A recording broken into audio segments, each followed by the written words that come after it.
Thinking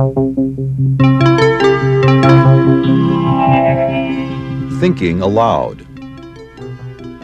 Conversations on the leading edge of knowledge and discovery with psychologist Jeffrey Mishlove.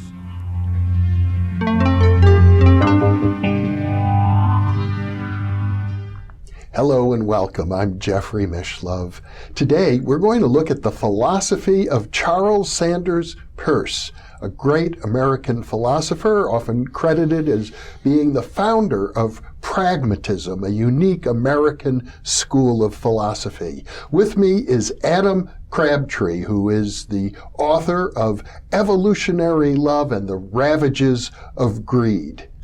Adam is a psychotherapist with a private practice in Toronto, Ontario, Canada, where he also is involved in training psychotherapists. Some of his other titles include From Mesmer to Freud, Hypnotic Sleep and the Roots of Psychological Healing. Also, Multiple Man, Explorations in Possession and Multiple Personality, and also Trance Zero, Breaking the Spell of Conformity. Welcome, Adam. Thank you.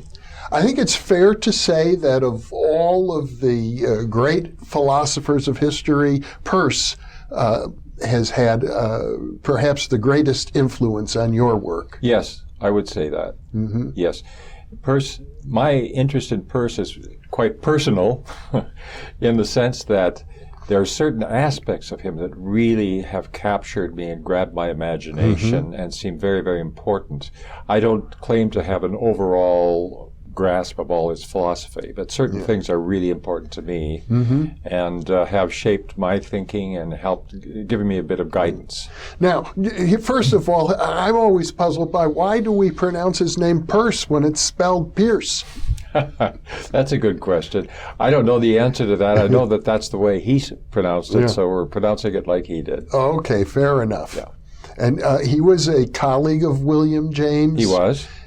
So he was active in New England in the 19th century. That's right, Cambridge area, Cambridge, Massachusetts. And William James considered him perhaps his most brilliant colleague. Yes, without any question. He considered, I think that William James considered him probably the most important American philosopher up to that time. But very few people of his contemporaries shared William James's view, probably because he had certain personal difficulties in relating to people and getting along well with people socially. He wouldn't be the first philosopher to have had that problem. No, that's true. Nor the last. Not the last, yes. Yeah. So, among his contributions, perhaps most important, is really the basis of pragmatic philosophy, which James and others took up. Yes, that's right. And that has to do with the fact that action speaks more to the essential nature of things than ideas. And so that philosophy you might say, embodies that approach to reality. Now, tell me if I'm wrong. The way I interpret pragmatism is that, to put it in a nutshell, if it works, it's true. That's that has truth. Yes, it's really not quite so simple because if it works, what he was saying was what we really know about reality is what we find through the way it acts and through the response to our inquiry of it. And anything that is not different in its action from something else it doesn't really have meaning unless the action that it produces is different. I see. So now I interpret it maybe in a unique way as a parapsychologist. Okay. I run into lots of people who have ideas about how they perform various psychic functions. I mean, some people would say, well, I read the astrology chart. And it works for me. I can give accurate readings based on an astrology chart, or I can give accurate readings based on using the tarot cards. So because it seems to work for those people, their belief system, I might say objectively, there's research that disproves astrology, but I can't deny that it works for that person and it's their truth. Am I completely off base? No, that would have a place in pragmatism to see things that way, yes, because you might differ in your concepts, but the thing is that you are both seeing some action, some fact that is presenting itself, and that's what's important. I mean, it has a lot to do, I think, with the unique character of the American psyche. We are doers. Yes, absolutely, it has a lot to do with that. And so it's a philosophy that, was given birth here in North America. Yes, it was. That's right. And I mean, there are many criteria of truth. For example, is it consistent with logic or mathematics or consistent with empirical observations and so on? But the criteria of that it has to actually produce something that works. There's a big downfall there, I think, because I've done other interviews in which people point out that technology has been so successful that we project the mechanistic view, which is behind technology, onto all of nature, and therefore we misunderstand nature. That might be applying pragmatism too far. Well, I tell you, it's precisely in the area you're just bringing up now that he has been, that is, Peirce, has been so influential for me. And it takes me in a slightly different direction from the notion of pragmatism, although it's related to that. Yeah. And that is Peirce's idea that all of reality is mind. And so he called himself an objective idealist. And that means that everything is mind, but that doesn't mean that mind produces reality. Reality is there. But everything is mind. Mind is what makes up reality. And this has a lot of implications. For instance, one of the things that it means is that when you look at the world, including the physical world, that has the qualities of mind. And that means that everything has something of freedom in it and free choice, which to us sounds really strange. Yeah. But he calls this a kind of pure chance of free choice in nature itself. We recognize free choice in ourselves and in human beings as obviously there. We know what it feels like. But to think, what is the free choice of an iron atom, for instance? He would take that subject seriously. And what he would say is that it has a little tiny bit of free choice, but it's so small that from moment to moment it remains the same. It can't choose to be different from moment to moment, not very much.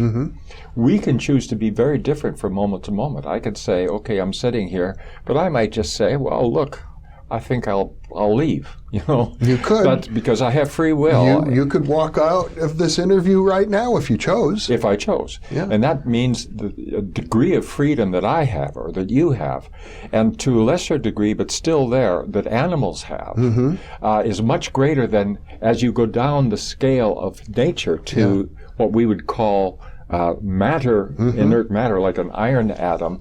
Their freedom is very small, but it's still there. And this is what is crucially important. So he believes that, for instance, the laws of nature are habits of action that have built up over time, that they're not imposed and given from the outside. They're not absolute. They're not absolute. And that the that laws sounds like a very modern idea. Yeah, right. It is, and he's influenced modern people quite a bit. Yeah. So he would say that in some indefinite time in the future, the laws of nature will be somewhat different because the habits will have changed. I did an interview with Rupert Sheldrake, the biologist who wrote a book on just that subject. Okay. As if it was his contribution to human knowledge, and you're saying, a century earlier, Peirce had the same idea. Oh, yes.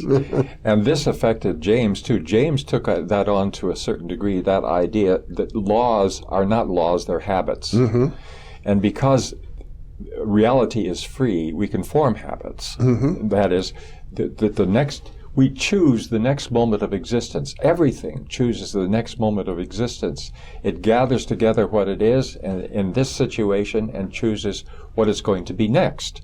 So like I said, I could choose to leave. Yeah. The iron atom is not going to be able to choose to be something other than iron atom qualities. It's so small that iron really, we say, is consistent. Yeah. You know, we think it's determined that it'll never change, but it can. So that iron might be slightly different at some infinite period in the future. What you're saying reminds me of a principle that was enunciated by one of my mentors, a person I don't think you probably knew, Arthur M. Young, who was a cosmologist. I knew of him. I'm of him. Yeah. Inventor of the Bell helicopter. He wrote a great book called The Reflexive Universe. Yes. And one of the points he made is that the photon follows a principle in physics called the principle of least action.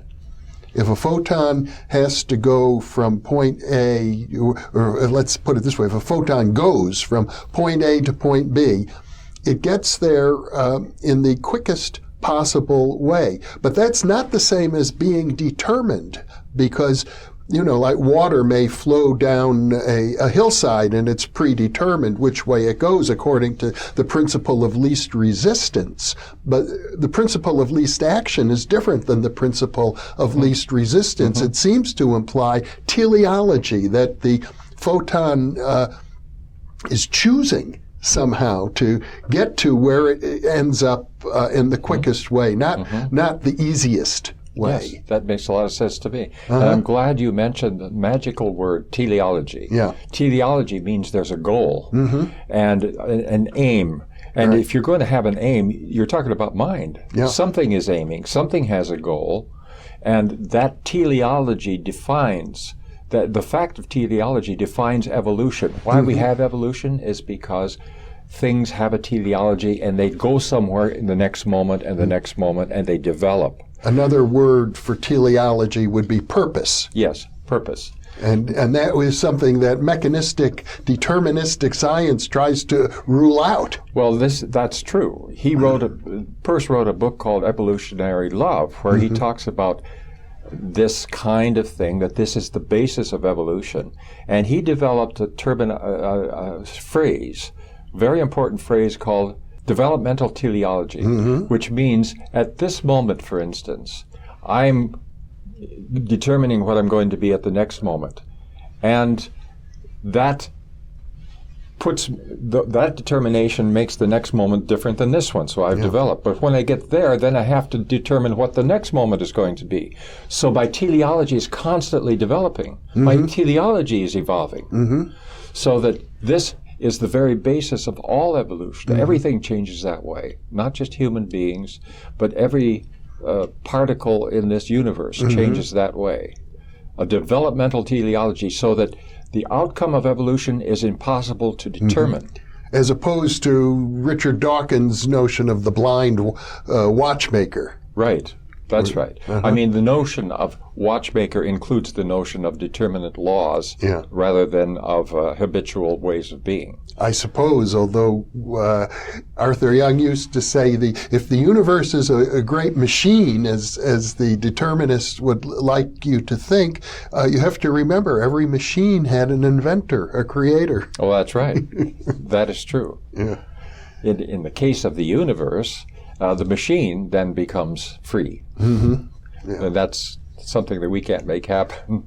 No, but it seems as if Peirce was very advanced in his thinking about these things. Well, he was. Well, another thing that attracted me to him was the fact that I've never seen anybody start to explain the coming into being of reality in this way. You start from nothing, and then you can explain it. Oh? How does he do that? Well, that's what I thought. When I first saw this, I thought, how can anybody do that? Well, that nothing that he is talking about at the beginning is not a nothing of pure absence. It is a nothing of potential. It does not exist yet. It does not yet have a being, but it has potential, unlimited potential. And then something happens and begins to move that potential into actuality. He calls it a kind of spark that occurs, and then another spark. And when you get two sparks, they then have a relation to each other because they're both happening. And that brings an actual state of existence from this nothingness. I can't do justice to it here, but it is really intriguing and makes sense, actually. So he really saw the nature as vibrant and alive, even things like this that we would consider dead and inert. Exactly, he did. That's what he means, that all is mind. He's an objective idealist. Everything is mind, including Satan.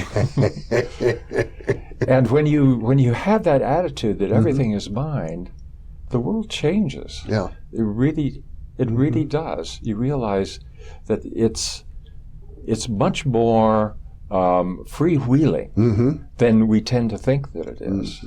And it's much more interesting.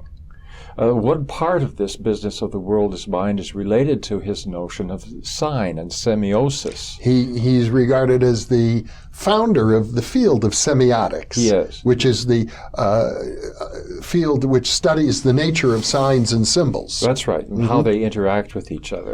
And he believed that the world is a profusion of signs. This is the way he put it. Or he said, I think, profuse with signs. But what he means is everywhere things are interacting with each other on the basis of signs. One sign affects something else. And I'll give you a very simple example in terms just between human beings. If my friend comes along and I'm not feeling so good, my friend greets me and gives me a smile, that smile is a sign of his goodwill towards me. Yes. And that smile changes me because now I feel a little better. Smiles are extremely powerful. They are. And we've, in our business, created a video just about 20 reasons why smiling affects the world. My wife has a business where we teach people to smile at work because it has such a huge impact. It does. And you see, that's an example of a sign. The smile is a sign, and when it reaches me, I interpret it in such a way of his affection, and I change. I am the interpreter. There's the sign, and there's the interpreter. And when I change because of that, I become what Peirce would call the interpretant. Then I go on, and I meet another person who's my friend. I smile at them. My smile is a sign that changes them, and they go on. And in this way, signs spread out in every direction. It's one of the first things that a baby learns is to smile. Yes. And babies get a lot back from smiling. That's right. That's right, yes. So this is something that intrigues me also, the business of signs. Yes. Because it's related to a notion that I have of how evolution occurs and how love is involved in evolution. But that's a bigger subject than we could talk about. Well, right we're going to go into evolutionary love and your recent book in another interview. Okay. The intriguing thing about Peirce to me is that he was so influential. I know other people such as yourself who feel like he may be the most important philosopher in their life, and yet he's so relatively unknown. He's very obscure. Well, one of the reasons he's relatively unknown is that he's hard to read. It's a difficult philosophy, and I believe it's difficult because it is so original and so profound that you can't just take it in like that. You have to shift everything. You have to change a perspective on reality that's hard for us to do. So I think that's part of the reason. It's just because he's not easy, and he wasn't a great writer. He wasn't a writer like William James was. So his writing also doesn't help. But the other thing is that he had problems in his life relating to people. He found it difficult to remain employed as a teacher and so forth. And I think that there were some bad feelings developed towards him that actually retarded the understanding of, or the acquaintance with him over time. And he didn't write any books. everything is in notes and so forth. He couldn't get anything published. Oh. So there are lots of factors that account for the fact that he's so unknown. It's certainly not, in my opinion, because he's not important. Well, how is it that you encountered his work? Well, that's a good question. This was at Esalen. I was involved with a group at Esalen called the SURSAM, the Survival Seminar that Mike Murphy got together. Yes. They're starting in 1998. Looking at human survival after death. That's right. That's what we were looking at. And we stayed together for about 15 years and produced a couple of books that you mentioned. Yeah. Now, it was somewhere in the process of trying to understand human being, human nature, that I shifted to James. Yes. Who I hadn't studied that closely before. And then when I got to James, I shifted to Peirce, because James so admired Peirce. So I started to study him. And it took me about a year to begin to see what Peirce was getting at. And then once it started to click, I see. James is much more accessible. Yeah, he very much. But James, as our viewers, I'm sure, know, was a great student of the paranormal. Yes. And not just the paranormal, but of religious mysticism and the religious. He really initiated the scientific study of religion, amongst other things, as well as being a founder of pragmatic philosophy, along with Peirce, and considered America's first great psychologist. But James also was a deep explorer of the paranormal, and because Peirce was his close friend, Peirce was also exposed to this. He was exposed to it. And he had some problems with, for instance, the Society for Psychical Research. He didn't like the way they did experiments, and he was a stickler for that. He was a scientist above all. He would call himself a scientist, not a philosopher. But in those days, they didn't do experiments such as they did after J.B. Rhine. No. In those days, it was case studies. Yes, they were. He wrote a review and kind of criticism of Phantasms of the Living, which is a great two-volume work, the first work of Gurney, Edmund Gurney, I believe. That's right. Gurney and Podmore and Myers. And his criticisms are reasonable criticisms. And one of the things he had trouble with was the notion of the explanatory value of telepathy. That the Society for Psychical Research tended to use telepathy to explain a lot of paranormal phenomena, clairvoyance and so forth.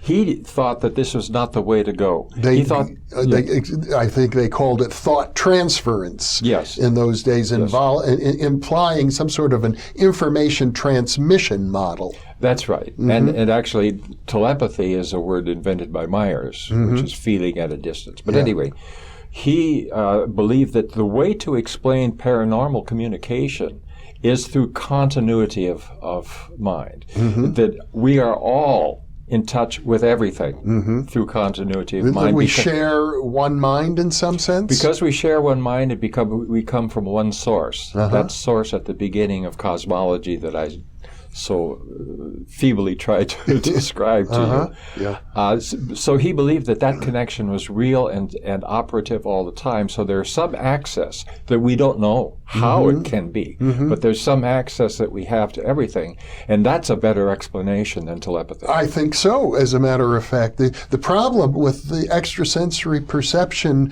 model or the information transmission model is we have no organ of reception, and no physical means whereby the information can get from point A to point B, especially when it's coming from the future or coming instantaneously over thousands of miles of distance.